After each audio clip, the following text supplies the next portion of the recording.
और सीधा आपको सुनवाते हैं कि सीएम भजनलाल शर्मा क्या कुछ कह रहे हैं। 2027 तक हम किसान को पूरी बिजली देंगे, सस्ती बिजली देंगे और दिन में बिजली देंगे।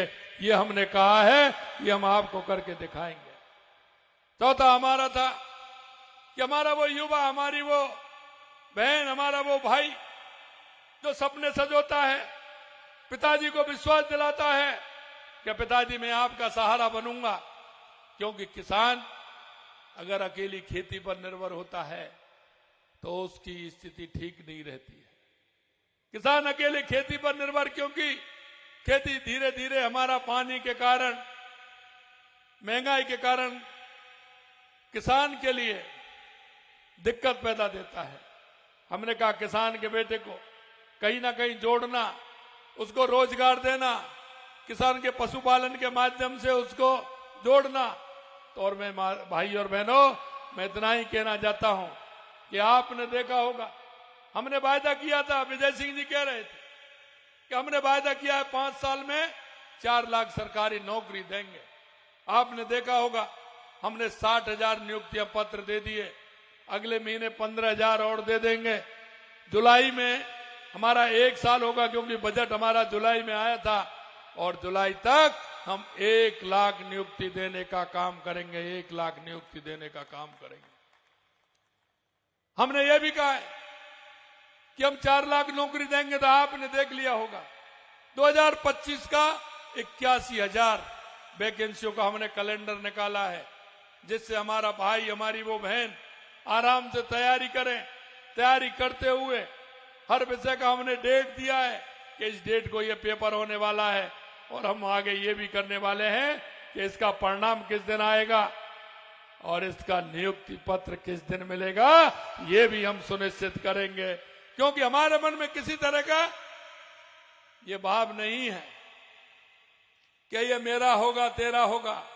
राजस्थान की 8 करोड़ जनता के लिए हमारी सरकार काम करती है, हमारे किसान मजदूर के लिए काम करती है, हमारी बहनों के लिए काम करती है। मित्रों, मैं कहना चाहता हूं, अगर हमारी बहनें आगे नहीं बढ़ेंगी तो हमारा प्रदेश आगे नहीं बढ़ सकता। हमने कहा हमारी बहनों के लिए आगे बढ़ाने के लिए हमारी सरकार कृत संकल्प है।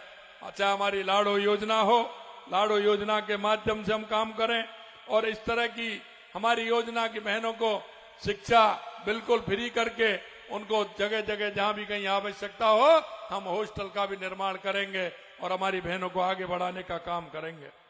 हम युवा कल्याण नीति भी लेकर के आ रहे हैं, जिससे कि युवाओं का कल्याण हो। और हमने देखा कि अब हमें और क्या आवश्यकता है। हमने देखा युवाओं की नौकरी लगेगी तो हमें फायदा मिलेगा, लेकिन आपको पता है सरकारी नौकरी कितनी लगती है। हमने कहा कि राजस्थान के माध्यम से हमारा उद्योग धंधे लगे।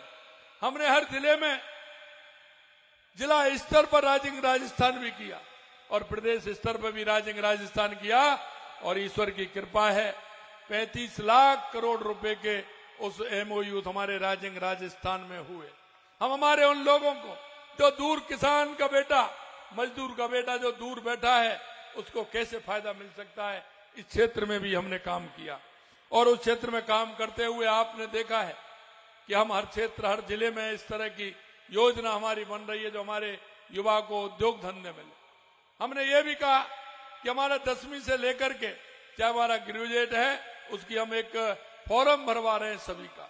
उसकी रुचि किधर है, वो क्या काम करना चाहता है, वो नौकरी करना चाहता है या नौकरी देना चाहता है। हम उस राजस्थान से जोड़ते हुए हमारे ऐसे युवा हमें आगे लाने हैं जो खुद आगे आकर के वो नौकरी दे सकते हैं। हमारे युवाओं के लिए हम खेल क्षेत्र में, ओलंपिक में आगे बढ़ने के लिए हमारे राजस्थान का युवा हर चीज में श्रेष्ठ है, उसको भी आगे बढ़ाने के लिए हमारी सरकार काम कर रही है।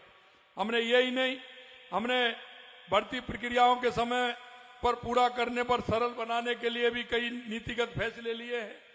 कॉमन एलिजिबिलिटी टेस्ट सीईटी की क्वालिफाइड अंक समेत श्रेणियों में न्यूनतम 40% और ST/SC के लिए 35% लिए हैं। और उसकी सीमा भी हमने बढ़ाई है कि 1 साल की बजाय हमने 3 साल किया है, जिससे उससे लगातार उसको पेपर नहीं देने पड़े। एक पेपर दे करके वो आराम से अपनी अगली परीक्षा दे सकता है और पास कर सकता है। इसके लिए भी हमने काम किया है।